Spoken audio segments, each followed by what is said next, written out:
Bonjour à tous et bienvenue dans ce nouvel épisode de Celeb Chat Podcast. Dans le sommaire d'aujourd'hui, Matt Pokora qui fait polémique. Les fans de Aya Nakamura n'en reviennent toujours pas. Tom Cruise, souvenez-vous, je vous disais que sa fille venait d'avoir 18 ans. Eh bien, sachez qu'elle a pris une très grande décision concernant son père. Jennifer Lopez et Ben Affleck, toujours ensemble ou séparés ? Je vous dirai ce qu'on en pense sur Celeb Chat Podcast. Et enfin, Kenji Girac, le sort s'acharne contre le chanteur. Prêt pour les news du jour ? Alors c'est parti.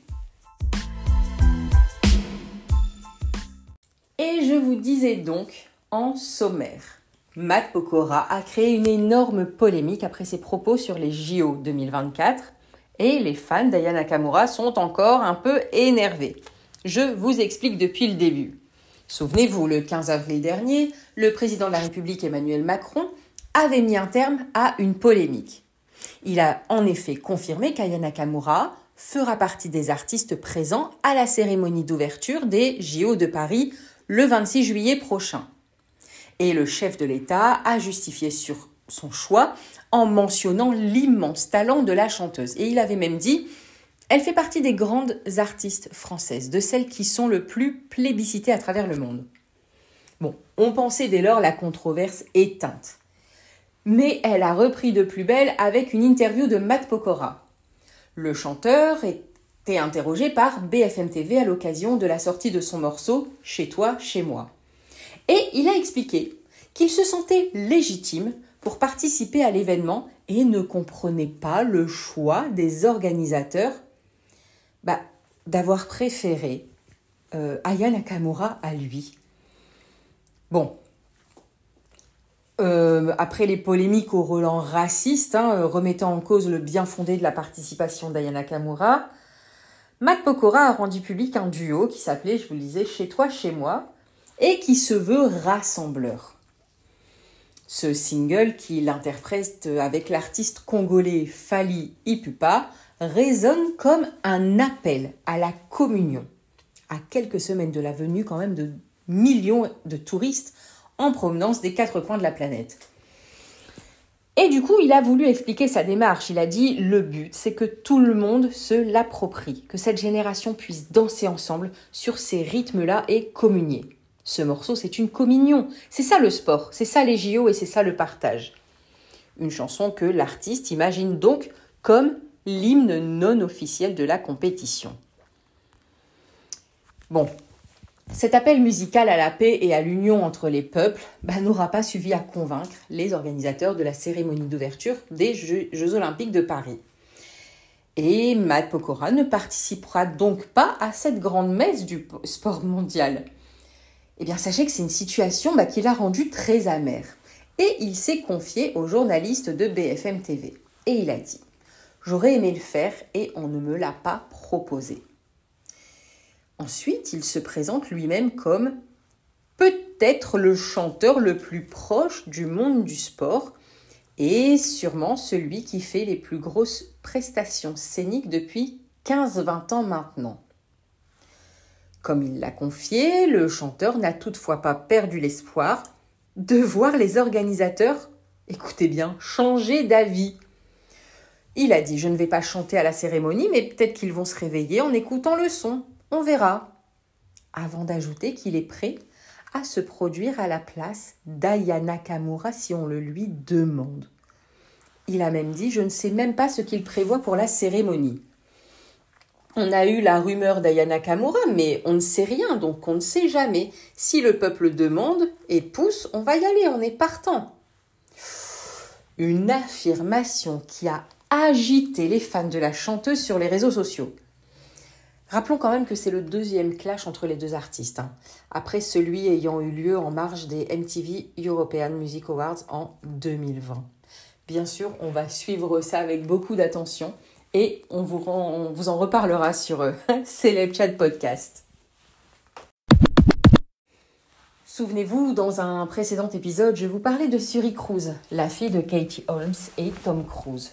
Je vous avais donné quelques informations et était revenue sur la liaison entre Tom Cruise et Katie Holmes qui s'était soldée par un divorce.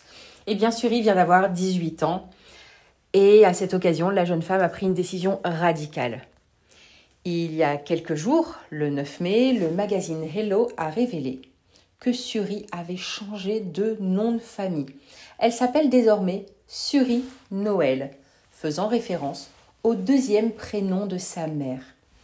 Ce changement a été découvert alors que la fille de Tom Cruise participait à une représentation théâtrale à New York. C'est clairement un choix qui révèle son envie de prendre ses distances avec son père, l'acteur Tom Cruise. Bon, après c'est une distance quand même qui ne date pas d'aujourd'hui, mais qui remonterait quand même à l'enfance de Suri. Elle n'a plus de contact avec son père. Katie Holmes, sa maman, et Tom Cruise ont vécu 6 ans ensemble et ont divorcé en 2012. Et depuis sa plus tendre enfance, Suri a été exclusivement élevée par sa mère. Depuis cette séparation, Suri et Katie Holmes ont une relation mère-fille très fusionnelle.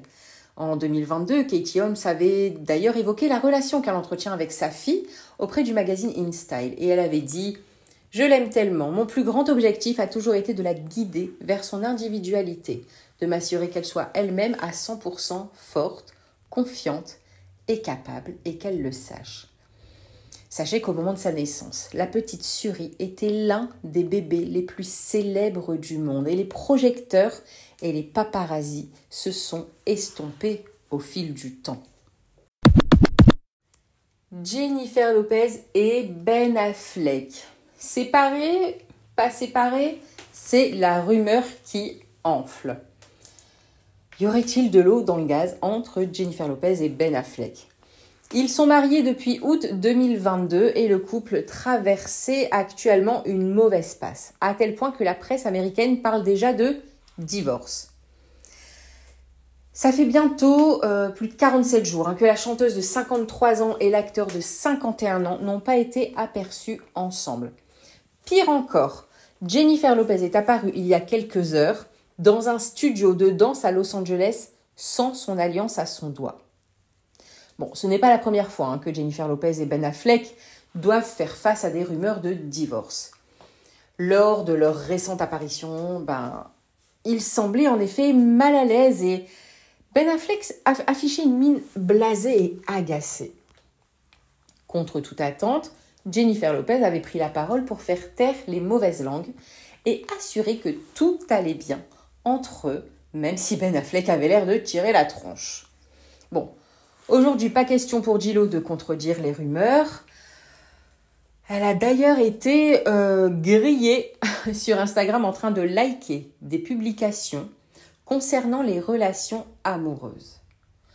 L'une d'entre elles qu'elle a likée dit « Vous ne pouvez pas construire une relation saine avec quelqu'un qui manque d'intégrité et de sécurité émotionnelle. » Ouais, dans la publication, on peut également lire « Vous ne pouvez pas établir une relation saine avec quelqu'un qui ne respecte pas votre temps, ne pense pas qu'il soit important de rappeler ou envoyer un SMS dans un délai respectable. » Bon, ces likes interviennent après que Ben Affleck a été aperçu aux abords d'une maison de Brentwood, maison que l'acteur semble louer depuis plusieurs semaines.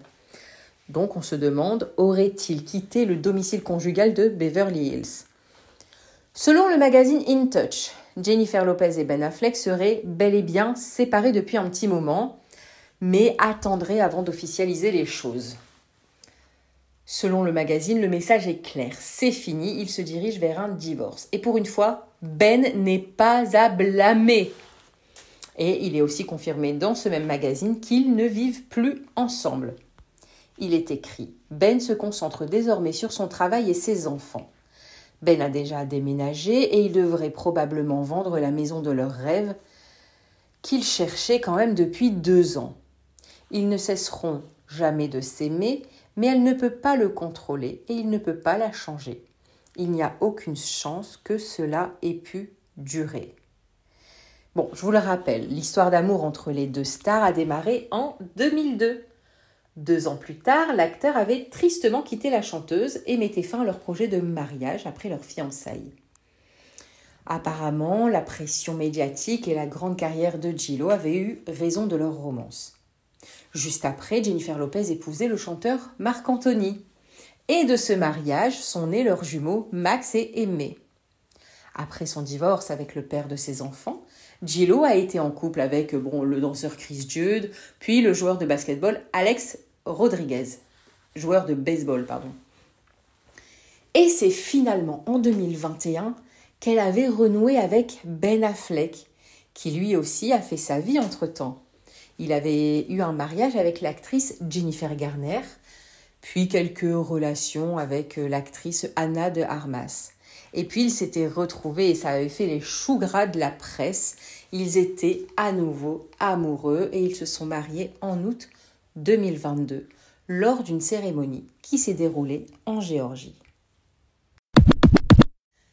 Et enfin, comme je vous le disais, le sort s'acharne sur Kenji Girac.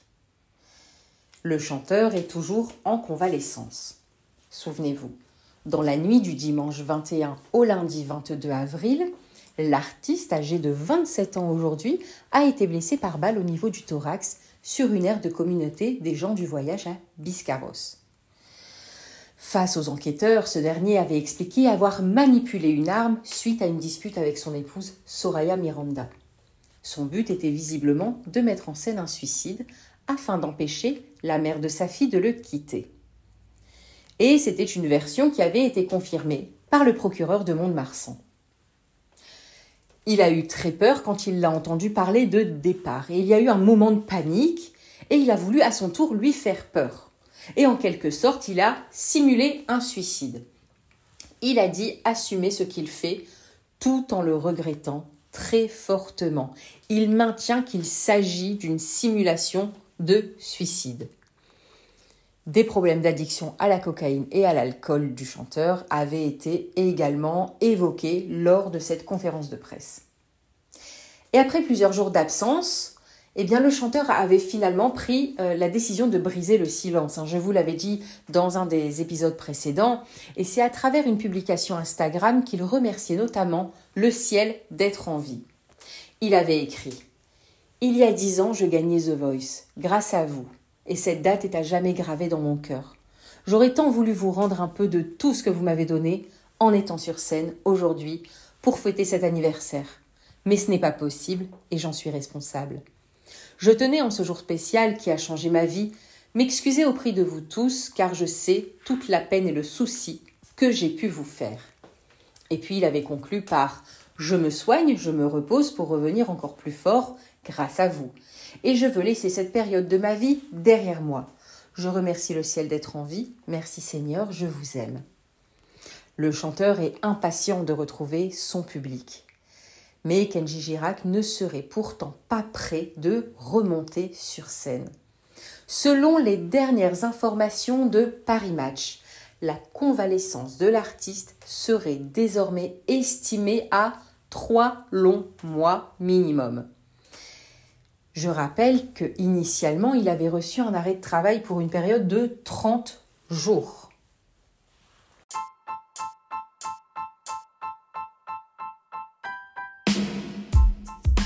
Et voilà, c'est fini pour cet épisode, mais pas pour aujourd'hui. C'est les Piat Podcast, c'est quoi ? C'est le seul podcast français qui vous sert un épisode par jour de News People. Sauf qu'hier, impossible de publier quoi que ce soit sur mon application qui héberge mon podcast. Impossible d'enregistrer ni modifier. Alors, pour vous, je vous envoie dans quelques minutes un autre épisode, une news qui défraie la chronique. Hâte de vous en dire plus. Alors tout de suite, ne manquez pas le 2e épisode du jour de C'est les Piat Podcast. À tout de suite. Ciao, ciao.